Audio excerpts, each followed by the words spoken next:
Après avoir décrit les deux garçons, on va maintenant lire le texte. C'est un portrait d'un des deux garçons.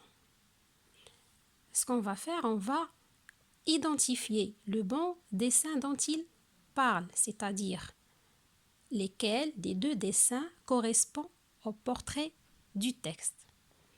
Allez-y. Hiro est un jeune garçon grand et très mince. Donc la description ici du garçon, elle est comment? Elle est jeune, elle est grand et elle est mince. Cette description correspond aux deux dessins. Au visage long, les deux dessins ont le visage long et la peau brune. Les deux ont la peau brune. Il a des cheveux noirs avec des reflets bleus. Lesquels de dessin a des cheveux noirs avec des reflets bleus? C'est le premier dessin. On continue. Un drôle de nez, un drôle de petit nez. C'est valable pour les deux. Large et retroussé. Encore, c'est pour les deux. Ses yeux sombres et bridés. C'est pour les deux. Sont aussi souriants que sa bouche fine. C'est valable pour les deux. Hiro parle si doucement qu'on dirait qu'il chante.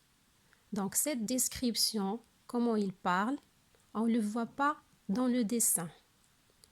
Toujours vêtu d'un pantalon bleu, valable pour les deux, de baskets, pour les deux, et d'un large pull orange. Quel dessin correspond cette description?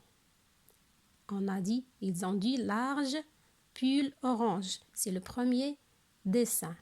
Il marche si légèrement qu'on dirait qu'il danse. Donc, ce portrait correspond au premier dessin. Donc, le bon dessin, c'est le numéro 1. Passons maintenant à l'exercice 2. On a 3 dessins. Ils ne se ressemblent pas. Il faut associer chaque visage à son portrait. Voilà les portraits. Il y a le portrait A, le portrait B et le portrait C.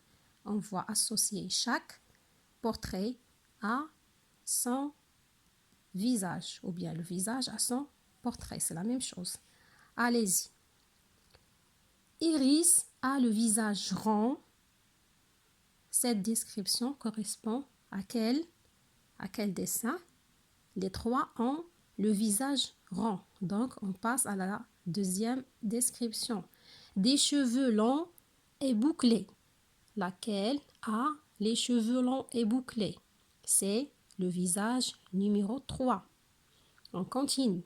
Un petit nez retroussé. C'est numéro 3. Des yeux verts et souriants. Donc, c'est laquelle est Iris, c'est numéro 3. Donc, le portrait A correspond à le visage numéro 3. Passons maintenant au portrait B. Flore a un visage rond. Donc, cette femme s'appelle comment? Flore. Elle a le visage comment? Rond. D'accord? Cette description ne me permet pas d'identifier le visage. Donc, on passe à la deuxième. Les joues roses, pleines de petites taches de rousseur. Donc, laquelle a des joues roses? C'est numéro 2. Elles sont pleines de petites taches de rousseur. Donc, Flore est le visage numéro 2. Le portrait C. Mélusine a un visage rond et pâle. Donc, regardez Mélusine numéro 1. Elle a le visage pâle, les yeux clairs, ses cheveux roux sont coiffés en tresses enroulées sur ses oreilles. Cette description est valable pour le numéro 1. Donc, le numéro 3, c'est Iris. Le numéro 2, c'est Flore. Et Mélusine, c'est le numéro 1. Lisons maintenant le conseil de la coccinelle. Pour écrire le portrait de quelqu'un, qu'est-ce qu'on doit faire? Je le présente. Je dis qui il est, comment il s'appelle. Je décris sa taille, ses vêtements, ses gestes. Les gestes, c'est-à-dire comment il marche, comment il parle, comment il s'assoit, etc.